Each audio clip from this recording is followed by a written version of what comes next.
நாம் முதலாவது வசனத்திலிருந்து 6வது வசனம் வரைக்கும் நேற்று நாம் வாசித்தோம். இன்னைக்கு அதனுடைய தொடர்ச்சியை தான் நாம் பார்க்க போகிறோம். ஒரு வசனத்தை வாசிக்கலாம். தானியேல் தீர்க்கதரிசன புஸ்தகம் 12ஆம் அதிகாரம் 4வது வசனத்தை வாசிங்க. தானியேல் 12:4 வாசிங்க.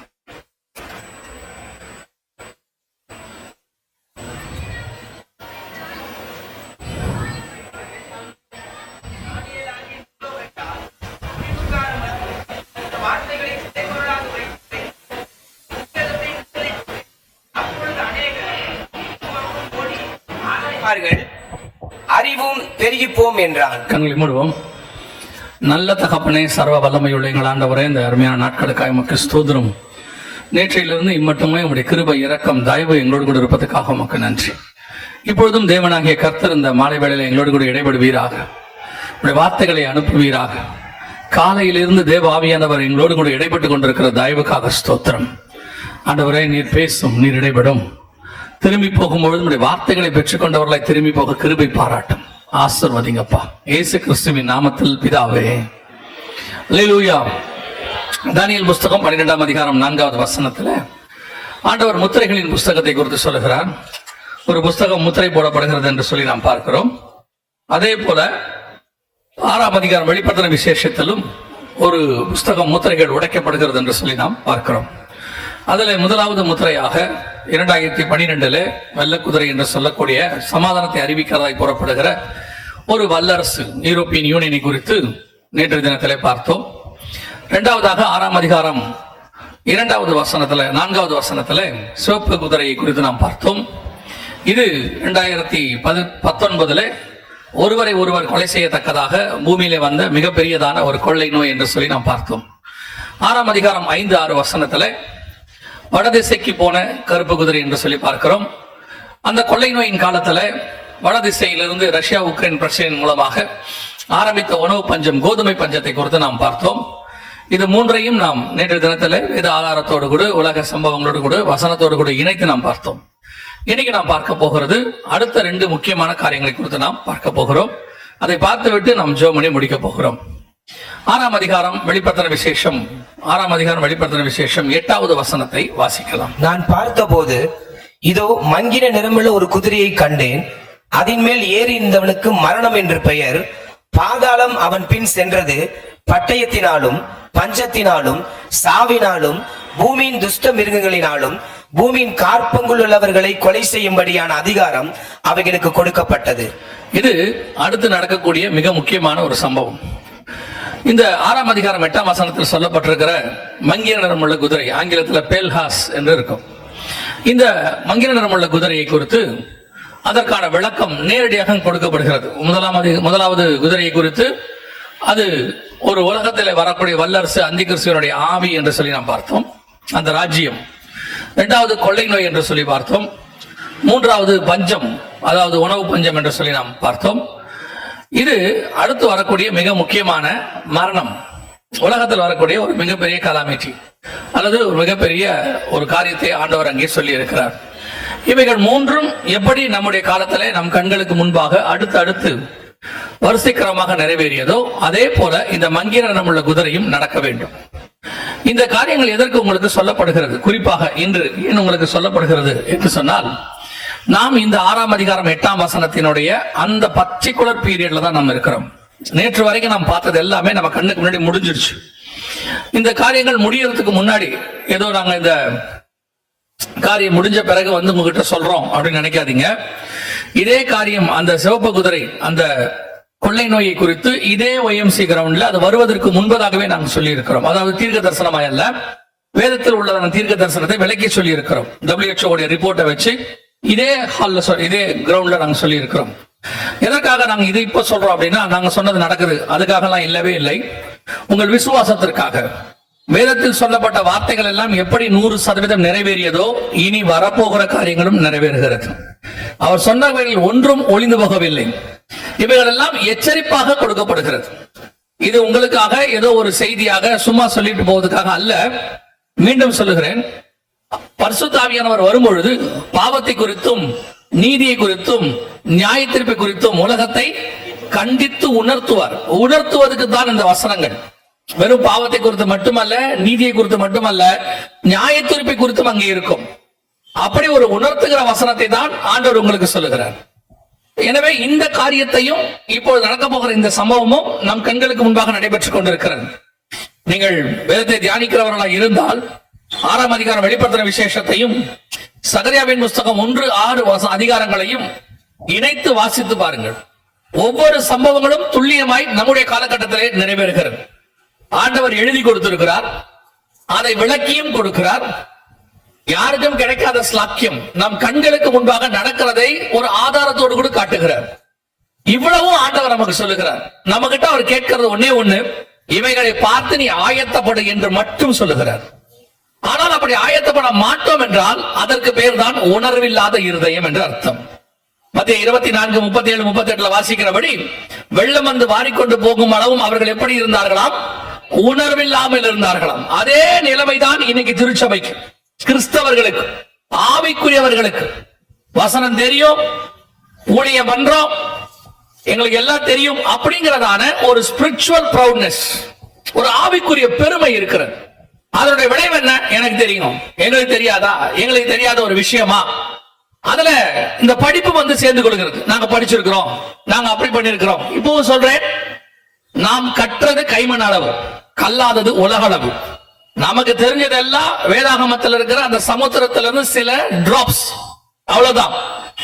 எவ்வளவுக்கு எவ்வளவு நீங்கள் உங்களை தாழ்த்தி தேவனுக்கு முன்பாக பணிகிறீர்களோ அவ்வளவுக்கு அவ்வளவு நீங்கள் தப்பித்துக் கொள்வதற்கு வழி இருக்கிறது. இது உங்ககிட்ட வந்து ஏதோ கவர் பண்ணி பேசி உங்ககிட்ட ஆஃபரிங் வாங்கிட்டு போற கூட்டம் இது அல்ல.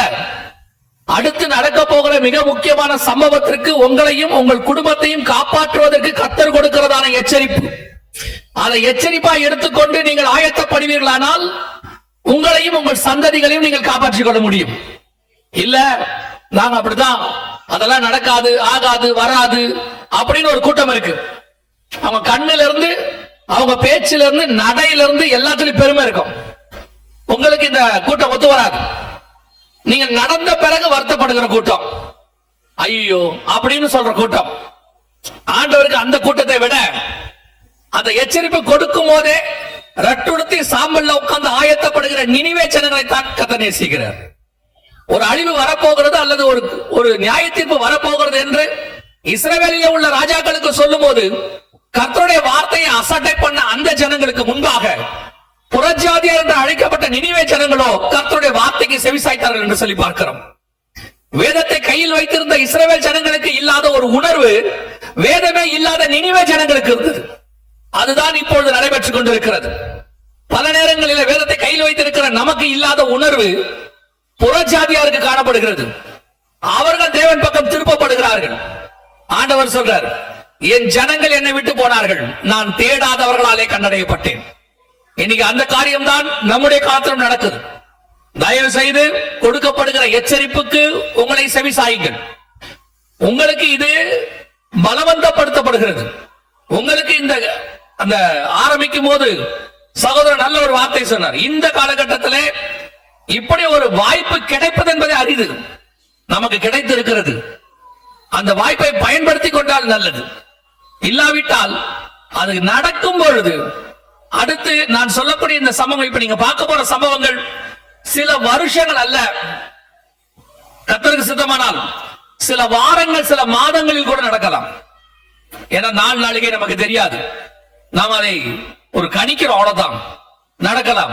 எனவே அடுத்து வரக்கூடிய மிக முக்கியமான சம்பவத்துக்கு உங்களை பற்றிக்கொள்ள, இந்த திருச்சி பட்டணத்தில் இருக்கிற உங்களை காப்பாற்ற வேண்டும் என்று கர்த்தர் விரும்புகிறார்.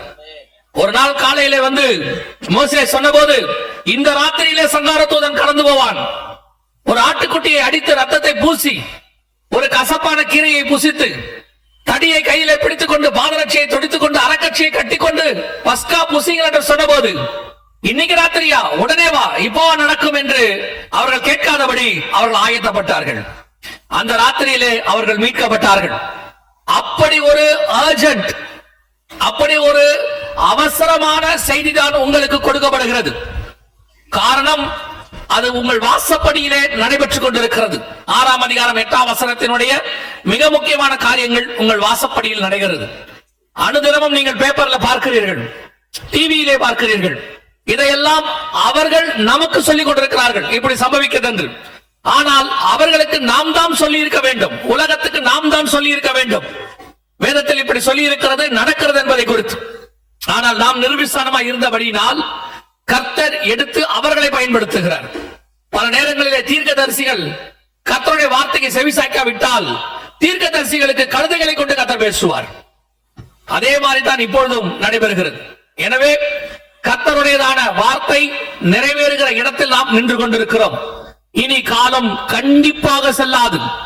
நாம் அந்த 6ஆம் அதிகாரம் 8ஆம் வசனம் வெளிப்படுத்துகிற விசேஷம் சொல்லப்பட்ட அந்த காலத்தின் ஜனங்களாய் நாம் இருக்கிறோம். ஒரு மிக முக்கியமான ஒரு சூழ்நிலை இந்த பூமியை கடந்து போக போகிறது. அந்த சூழ்நிலையிலே 4 விதமான சம்பவங்கள் ஒருமித்து நடக்கும் என்று வேதம் சொல்லுகிறது. பாதாளம் அவன் பின்னால் சென்றது.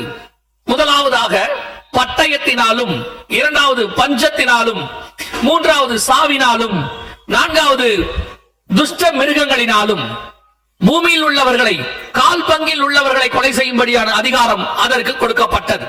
இந்த வேத வாக்கியம் 1900 வருஷத்துக்கு முன்பதாக யோவானுக்கு பத்மதீவிலே வெளிப்படுத்தப்பட்டு நம் கையிலே எழுதி கொடுக்கப்பட்டிருக்கிறது.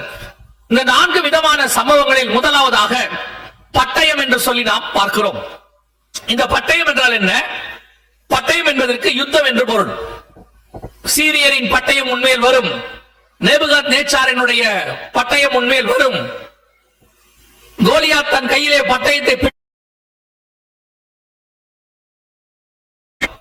அதே போல் இந்த கருப்பு குதிரைக்கு பிறகு, ஒரு உணவு பஞ்சத்துக்கு பிறகு 2022 இந்த கருப்பு குதிரை வடதேசத்துல ரஷ்யா உக்ரைன் பிரச்சனை ஸ்டார்ட் பண்ண பிறகு இந்த மஞ்சள் நிறம் உள்ள குதிரையினுடைய காலம் வரும். 2023 அந்த பட்டயத்துக்கான மிக முக்கியமான காரியம் ஆரம்பித்தது. அக்டோபர் மாசம் 7ஆம் தேதி. அந்த பட்டயம் என்றால், அந்த யுத்தம் என்றால் என்ன? அப்படி என்றால் வேதாகமத்திலே மிக முக்கியமான ஒரு யுத்தத்தை குறித்து ஆண்டவர் சொல்லி இருக்கிறார். எசேக்கியேல் புஸ்தகம் 38ஆம் அதிகாரம் 8வது வசனத்துல கடைசி காலத்தில் சம்பவிக்க வேண்டிய ஒரு யுத்தத்தை குறித்து ஆண்டவர் சொல்லுகிறார். வாசியுங்கள். எசேக்கியேல் 38:8 வாசியுங்கள். அநேக நாட்களுக்கு பிற்பாடு நீ விசாரிக்கப்படுவாய், பட்டயத்துக்கு நீங்களாகி பற்பல ஜனங்களிலிருந்து சேர்த்துக் கொள்ளப்பட்டு வந்தவர்களின் தேசத்தில் கடைசி வருஷங்களிலே வருவாய். நெடுநாள் பாலாய் கடந்து பிற்பாடு ஜாதிகளிடத்திலிருந்து கொண்டு வரப்பட்டவர்கள் எல்லாரும் சுகத்தோடு குடியிருக்கும் இஸ்ரவேலின் மலைகளுக்கு விரோதமாய் வருவாய். இது கடைசி நாட்களில் சம்பவிக்க வேண்டியதான ஒரு யுத்தம். இஸ்ரவேல் ஜனங்களுக்கு விரோதமாக கடைசி வருஷங்களிலே நீ வருவாய் என்று வேதம் சொல்லுது. அதிலும் குறிப்பாக கடைசி நாட்களில் வரும். 16வது வசனத்தை வாசியுங்கள். நீ தேசத்தை கார்மேகம் போல் மூட என் ஜனமாகி இஸ்ரவேலுக்கு விரோதமாக எழும்பி வருவாய். கடைசி நாட்களிலே இது சம்பவிக்கும். கோகே ஜாதிகளின் கண்களுக்கு முன்பாக. போதும். கடைசி நாட்களில் இது சம்பவிக்கும். இஸ்ரவேல் ஜனங்கள் திரும்பி வந்த பிறகு இது சம்பவிக்க வேண்டும். நம் கண்களுக்கு முன்பாக ரஷ்யா உக்ரைன் பிரச்சனையின் ஆரம்பத்தினுடைய முந்தின காரியத்தினால் நீங்கள் பார்க்கிறீர்கள். இதான் கடைசி பேட்ச். இவர்கள் அங்கிருந்து புறப்பட்டு வந்த பிறகு அந்த கருப்பு குதிரையின் காலம் ஆரம்பித்தது. அதற்கு பிறகு இஸ்ரவேல் ஜனங்களுக்கு விரோதமாக ஒரு யுத்தம் வர வேண்டும். அந்த யுத்தம் தான் உலகளாவிய யுத்தமாக மாற வேண்டும். அந்த யுத்தத்தை தான் நீங்கள் இப்பொழுது பார்க்கிறீர்கள். அதாவது எசேக்கியேல் 38-39 இந்த 2 அதிகாரத்தில் சொல்லப்பட்டதான கடைசி காலத்தில் சம்பவிக்க வேண்டிய யுத்தம். நீ என் ஜனமாகிய இஸ்ரவேலுக்கு விரோதமாய் நீ வருவாய் என்று ஆண்டவர் சொன்னபடி நம் கண்களுக்கு முன்பாக இஸ்ரவேலுக்கு விரோதமாக உலகளாவிய ஒரு மிகப்பெரிய யுத்தம் ஒன்று ஆரம்பித்திருக்கிறது. இந்த யுத்தத்தை இஸ்ரவேலுக்கு விரோதமாக யார் நடப்பிப்பார்கள் என்று சொல்லி பார்க்கும் பொழுது எசேக்கியேல் புத்தகம் 38ஆம் அதிகாரம் 2வது வசனத்தை வாசிங்கள். மனுபுத்திரனே, மேசேக் தூபால் ஜாதிகளின் தலைமையான அதிபதியாகிய மாகோகு தேசத்தானான கோகுக்கு எதிராக நீ உன் முகத்தை திருப்பி அவனுக்கு விரோதமாக தீர்க்க தரிசனம் உரைத்து சொல்ல வேண்டியது என்னவென்றால், கர்த்தராகிய ஆண்டவர் உரைக்கிறார். போதும்.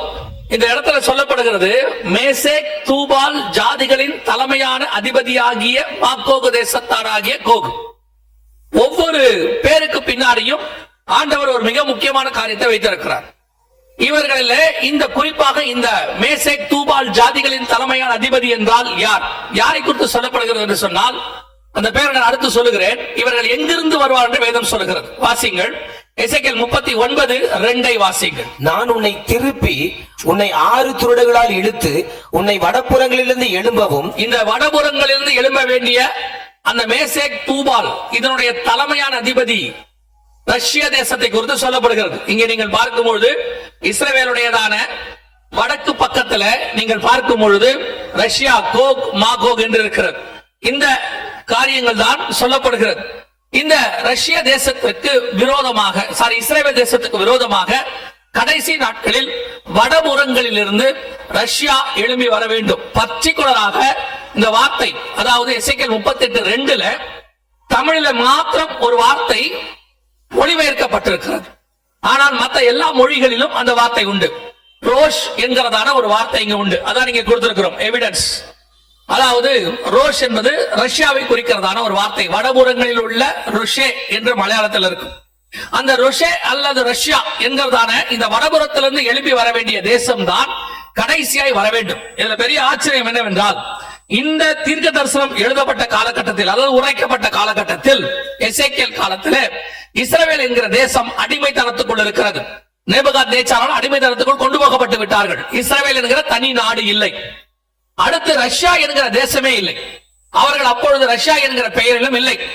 இது ரெண்டும் எப்பொழுது நடந்தது என்று சொன்னால் 1917 1918 இந்த 2 வருஷத்துல இஸ்ரவேல் தேசம் பால்ஃபர் டிக்ளரேஷன் என்கிற வழியாகவும் ரஷ்யா தேசம் அக்டோபர் புரட்சி என்கிற வழியாகவும் 2 தேசமும் ஒரே காலகட்டத்தில் பூமியிலே உண்டானது. இவங்க 2 பேரும் ஒரே காலகட்டத்தில் வருகிறார்கள். இந்த தீர்க்க தரிசனத்தினுடையதான இந்த 2 பேருமே இது உரைக்கும் போது இல்லை. அந்த தேசங்கள் அந்த தேசங்களாக இல்லை. ஆனால் வேதம் சொன்னபடி மிக துல்லியமாக வடபுறத்திலிருந்து ரஷ்ய தேசம் எழும்பிற்று. ஆனால் ரஷ்ய தேசம் இஸ்ரவேலுக்கு எதிரான தேசம் அல்ல. 1948 இஸ்ரவேல் என்கிற தனி நாடு உருவாக வேண்டும் என்ற ஐநா சபையில தீர்மானம் வந்தபோது அந்த தீர்மானத்துக்கு ஆதரவாக ஓட்டு போட்ட ஒரு நாடுதான் ரஷ்யா. அவர்கள் இஸ்ரவேல் தேசம் உருவாக வேண்டும் என்று சொன்னவர்கள். ஆனால் வேதம் சொல்லுகிறது கடைசி நாட்களில் ரஷ்யா இஸ்ரவேலுக்கு விரோதமாய் எழும்பும் என்று சொல்லி, இந்த தீர்க்க தரிசனம் நிறைவேறுகிற அல்லது நிறைவேறி கொண்டிருக்கிற காலகட்டத்தில் தான் நீங்களும் நானும் இருக்கிறோம். இந்த ரஷ்ய தேசமானது இதற்கு முன்பதாக பல நிலைகளிலே, ஏன் இப்போ ஒரு 4-5 வருஷத்துக்கு முன்பதாக கொரோனாவுக்கு பிறகு கூட ரஷ்ய தேசம் இஸ்ரவேலோடு கூட நிறைய ஒப்பந்தங்கள் போட்டது. இங்கிருந்து பென்யமின் நெத்தன்யாகு இஸ்ரேலிய பிரதமர் ரஷ்ய தேசத்துக்கு பிரயாணப்பட்டார். ரஷ்ய அதிபர் வரவேற்று சொன்ன காரியம், நான் ஒரு காலத்துல கஷ்டப்பட்ட காலத்துல இதே ரஷ்ய தேசத்துல யூதர்கள் எனக்கு ஆகாரம் போட்டிருக்கிறார்கள், நான் யூதர்களுக்கு நன்றி கடன் பட்டிருக்கிறேன் என்று சொன்னார். ஆனால் அந்த ரஷ்ய தேசம் இஸ்ரவேலுக்கு விரோதமாக எழும்பும் என்று தீர்க்க தரிசனம் உரைக்கிறது. கவனியுங்கள், நம் கண்களுக்கு முன்பாக நடக்கிற சம்பவங்களை நாம் எப்பொழுதும் நம்பக்கூடாது. ஒரு காரியம் சொல்வார்கள், கண்ணால் காண்பது பொய் என்று சொல்லி. வேதத்தில் சொல்லப்பட்டதுதான் 100% உண்மை. ஆண்டவர் சொன்னபடி இந்த 3-4 வருஷத்துக்குள்ளாக ரஷ்ய தேசம் இஸ்ரவேலுக்கு விரோதமாய் எழும்பி இருக்கிறது. ஆண்டவர் சொன்னபடியே இன்னைக்கு அவர்கள் இஸ்ரவேலுக்கு விரோதமாக தீர்மானங்களை போட்டு இஸ்ரவேலுக்கு விரோதமாக யுத்த தளவாடங்களை அனுப்பி இருக்கிறார்கள் ஈரானுக்கு. இன்னைக்கு நீங்கள் இஸ்ரேல் அல்லது யுஎஸ் ஈரானுடையதான பிரச்சனையை பார்த்துக் கொண்டிருக்கிறீர்கள். உலகமே ஸ்தம்பிச்சிருக்கு. நிறைய அப்ஸ் அண்ட் டவுன்ஸ் இருக்கு, அல்லது ஃபேக்ஸ் அல்லது பொய்யும் உண்மையும் அதுல கலந்து நிறைய நியூஸ் வந்துகிட்டே இருக்கு. ஆனால் நாங்கள் வேதத்தை நம்புகிறோம். திடீரென்று இந்த யுத்தம், நீங்கள் எசேக்கியேல் 38-39 சொல்லப்பட்ட இந்த யுத்தம் மிக துல்லியமாய் அக்டோபர் மாசம் 7ஆம் தேதி 2023 ஆரம்பித்தது. எதற்காக அந்த யுத்தம் ஆரம்பித்தது என்று சொன்னால், எசேக்கியேல் 38:8 எசேக்கியேல் 39:2 இஸ்ரவேலின் மலைகளுக்கு விரோதமாய் இந்த யுத்தம் வரும் என்று வேதம் சொல்லுகிறது. அக்டோபர் மாசம் 7ஆம் தேதி இந்த யுத்தத்தை ஆரம்பித்தார்கள். ஆரம்பித்த போது நீங்கள் கவனித்தீர்களானால் இந்த யுத்தம் எதற்காக ஆரம்பிக்கப்பட்டது என்று சொல்லி பார்க்கும் பொழுது இஸ்ரவேலின் மலைகளுக்கு விரோதமாக ஆரம்பிக்கப்பட்டது. குறிப்பாக இஸ்ரவேல் தேசத்துல 2 முக்கியமான மலைகள் இருக்கிறது. ஒன்று கோலன் ஹைட்ஸ் என்று சொல்லக்கூடியது, இன்னொன்று டெம்பிள் மவுண்ட் என்று சொல்லக்கூடியது. இந்த 2 மலைக்கும் தான் இப்பொழுது சண்டை குறிப்பாக ஆரம்பித்திருக்கிறது. அதுல குறிப்பாக மிக முக்கியமாக டெம்பிள் மவுண்ட் என்று சொல்லக்கூடிய மேல இருக்கிற மலைக்கு தான் சண்டை ஆரம்பித்திருக்கிறது. இந்த கோலன் ஹைட்ஸ் என்பது சிரியா பகுதியில் உள்ளது. இது எங்களுக்கு சொந்தம் என்று துருக்கியும் சிரியாவும் உரிமை கொண்டாடுகிறது. யுத்தத்தில் நாங்கள் ஜெயித்திருக்கிறோம் என்று இஸ்ரவேல் சொல்லுகிறது. சோ அதற்கான ஒரு பிரச்சனை போய்கொண்டிருக்கிறது. இன்னொன்று இது டெம்பிள் மவுண்ட். இந்த டெம்பிள் மவுண்ட் என்பது எருசலேமில் இருக்கக்கூடியதான ஒரு மலை. இந்த மலையில் தான் இஸ்ரவேலுடைய முதல் 2 தேவாலயம் சாலமோன் கட்டினது, 2வது செருபாபேல் கட்டியது. இந்த 2 தேவாலயமும் இருந்தது. அதற்கு பிறகு கிபி 1ஆம் நூற்றாண்டிலே 70 தீர்த்து ராயனால் அது இடிக்கப்பட்டது. அதற்கு பிறகு ஒரு 900 வருஷம் கழித்து 1000வது நூற்றாண்டிலே இந்த வழிபாட்டு தலம் கட்டப்பட்டது. ஏறக்குறைய ஒரு 1000 வருஷமாக அந்த வழிபாட்டு தலம் அங்கே இருக்கிறது. இப்போது யூதர்கள் என்ன சொல்லுகிறார்கள்? இந்த மலை எங்களுக்கு சொந்தம், எங்களுடைய 3வது தேவாலயம் இங்கே வரும் என்று அவர்கள் சொல்லுகிறார். அதே வேளையில அவர்கள் என்ன சொல்லுகிறார்கள்? இந்த எங்களுடைய வழிபாட்டு தலம் இருக்கிறபடினால் இந்த மலை எங்களுக்கு சொந்தம் என்று சொல்லி இந்த பிரச்சனை ரொம்ப வருஷமாய் போய்கொண்டிருக்கிறது. இது ஐநா சபையில ஒரு பேச்சுவார்த்தை தீர்மானமாக போடப்பட்டிருக்கிறது. ஐநா சபையிலும் என்ன சொல்லி இருக்கிறார்கள்? எருசலேமை 2ஆய் பிரித்து 2 ஸ்டேட் சொல்யூஷன் என்று சொல்வார்கள். 2ஆய் பிரித்து ஒரு பாதியை பாலஸ்தீனர்கள் கையிலும் ஒரு பாதியை இஸ்ரவேல் கையிலும் கொடுங்கள் என்று சொன்னார்கள். ஓல்டு சிட்டி நியூ சிட்டி என்று சொல்வார்கள். அந்த ஓல்டு சிட்டியில் தான் இந்த மலை இருக்கிறது, டெம்பிள் மவுண்ட். ஆனால் இதற்கு இஸ்ரவேல் ஒற்றுக்கொள்ளவில்லை, யுஎஸும் ஒத்துக்கொள்ளவில்லை. இந்த பேச்சுவார்த்தை போய்கொண்டிருக்கும் போதே பாலஸ்தீனர்கள் இந்த மலையை நாங்கள் கைப்பற்ற போகிறோம் என்று சொல்லி ஒரு யுத்தத்தை ஆரம்பித்தார்கள். இது ஆரம்பித்தது அக்டோபர் 7, 2023. அந்த யுத்தம் தான் இன்று வரை, இந்த நிமிஷம் வரை அதுதான் விஸ்தாரமாக இருக்கிறது. முதலாவதாக அவங்க 2 பேருக்கு ஆரம்பித்தது. பாலஸ்தீனர்களுக்கு உதவியாக லெபனான் உள்ளே வந்தது. இந்த 2 பேருக்கு உதவியாக ஏமன் உள்ளே வந்தது. அவர்களுக்கு உதவியாக ஈரான் உள்ளே வந்தது. இங்கே இஸ்ரவேலுக்கு உதவியாக அமெரிக்கா உள்ளே வந்தது. இப்படி இந்த யுத்தம் கொஞ்சம் கொஞ்சமாக பெரிசாக மாறியது. சகரியாவின் புத்தகம் 12ஆம் அதிகாரம் 6வது வசனத்தின்படி அவர்கள் இடதுபுறம் வலதுபுறமும் அவர்கள் யுத்தத்தை விஸ்தாரமாக்கினார்கள். இப்பொழுது இந்த யுத்தமானது மிகப்பெரிய அளவில் வளர்ந்து ஈரான் வரைக்கும் வந்து நிற்கிறது. எசேக்கியேல் 38:5 அவர்களோடு கூட பெர்ஷியரும் என்று வேதம் சொல்லும். பெர்ஷியா என்பதற்கு ஈரான், இப்பொழுது இருக்கிற ஈரானுக்கு 1960கள் வரைக்கும் பெர்ஷியா என்கிற பெயர் தான் உண்டு. 1954களுக்கு பிறகுதான் அது ஈரான் என்று மாற்றப்பட்டது. சோ இப்போ இஸ்ரவேலுக்கு விரோதமாக ஈரான் இருக்க வேண்டும். அதற்கு உதவியாக ரஷ்யாவும் மாக்கோக் என்று சொல்லக்கூடிய மங்கோலியா, அதன் இனத்தில் அதோட டிரைபலாக வந்ததான சைனாவும் ஈரானுக்கு சப்போர்ட்டாக அல்லது இஸ்ரவேலுக்கு எதிராக இருக்க வேண்டும். இதுதான் வேதம் சொல்லக்கூடியதான தீர்க்க தரிசனம். இது ஒரு 2 பேருக்கு, பாலஸ்தீனர்களுக்கும் இஸ்ரவேலுக்கும் ஆரம்பித்து விஸ்தாரமாகி ஈரானுக்கு உதவியாக இன்னைக்கு மிக பிரதானமாக மாக்கோகே என்று சொல்லக்கூடியதான சைனா உள்ளே வந்திருக்கிறது. அவர்கள் உள்ளே வந்து எல்லாவித உதவிகளும் நேரடியாக செய்வோம் என்று சொல்லி இருக்கிறார்கள். இன்டெலிஜென்ஸ்ல இருந்து சேட்டலைட் உதவியிலிருந்து எல்லாம் அவர்கள் செய்கிறார்கள் என்று அமெரிக்கா குற்றச்சாட்டு சொல்லுகிறது. இந்த யுத்தமானது அடுத்த பெரிய லெவல். இதோடு கூட ரஷ்யாவும் வந்து சேர வேண்டும். இப்ப நீங்க கவனிச்சீங்கன்னா ஒரு வாரமாக ரஷ்யா இதில் நேரடியாக நுழைகிறது. ரஷ்யாவுடைய கப்பல்கள் மிடில் ஈஸ்ட் பகுதிக்கு வந்திருக்கிறது. ரஷ்யாவானது ஈரானுக்கு மிக முக்கியமான உதவிகளை செய்ய தொடங்கி இருக்கிறது. ஒரு 2 நாட்களாக ஒரு சீஸ்ஃபயர், அதாவது ஒரு சமாதானம் ஏற்பட்டு யுத்தம் நிறுத்தப்படும் என்று அறிவிக்கப்பட்டது. ஆனால் நாங்கள் நேற்று வரை என்கிற நிகழ்ச்சியை நேற்று தினத்தில் எங்களுடைய யூடியூப் சேனல்ல வந்திருக்கும். அதுல பார்த்தீர்கள் என்றால் அதை சொல்லும் போது எங்களுக்கு ஆண்டவர் உணர்த்தினது இது முடிவுக்கு வராது என்று சொல்லி. இன்று திருப்பி ஆரம்பித்து விட்டது. ஈரான் 2 கப்பல்களை தாக்கி இருக்கிறது. மீண்டுமாக ஸ்ட்ரைட் ஆஃப் ஹார்மஸ் மூடப்பட்டு விட்டது. அதை உடைத்து திறப்போம் என்று யுஎஸ் சொல்லுகிறது. அதை திறக்க விடமாட்டோம் என்று சைனா சொல்லுகிறது.